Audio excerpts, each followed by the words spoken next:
Faits d'Yves, la chronique des faits divers à Dives, des années 20 aux années 50.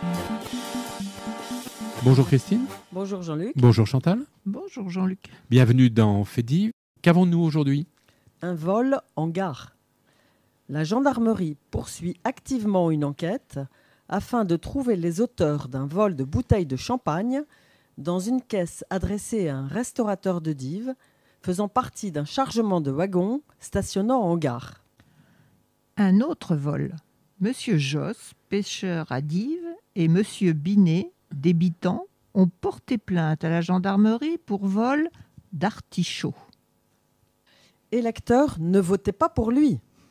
Il y a 2 ans, nous avons vu monter les pommes jusqu'à 10 francs le demi-hectolitre.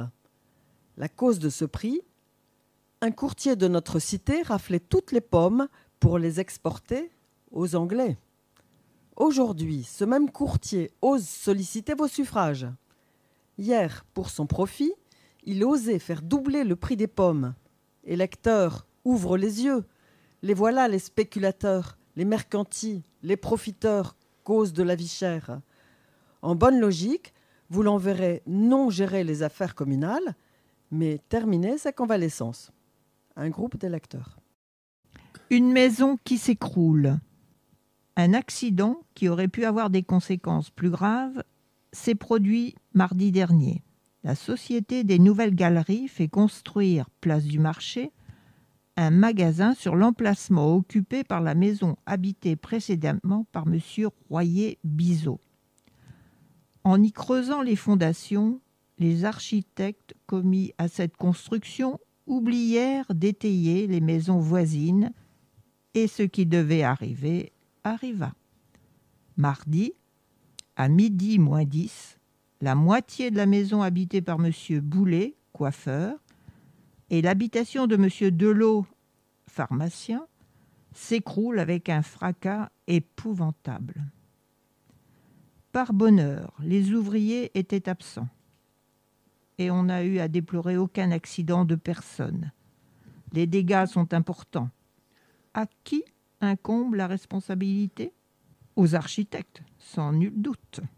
Voilà un fait d'Yves impressionnant. C'était sur la place du Marché. Goudronnage. Cette semaine a vu passer les goudronneurs. Et nous devons dire qu'il y a longtemps que nous n'avions pas vu un travail aussi mal fait.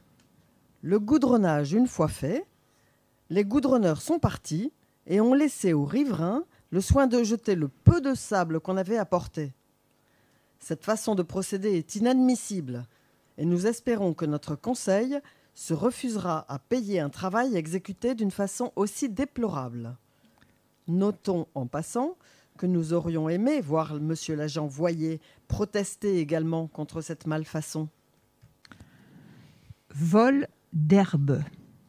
On a volé pour 4 francs d'herbe dans un herbage voisin de la gare de la Petite Vitesse et appartenant à M.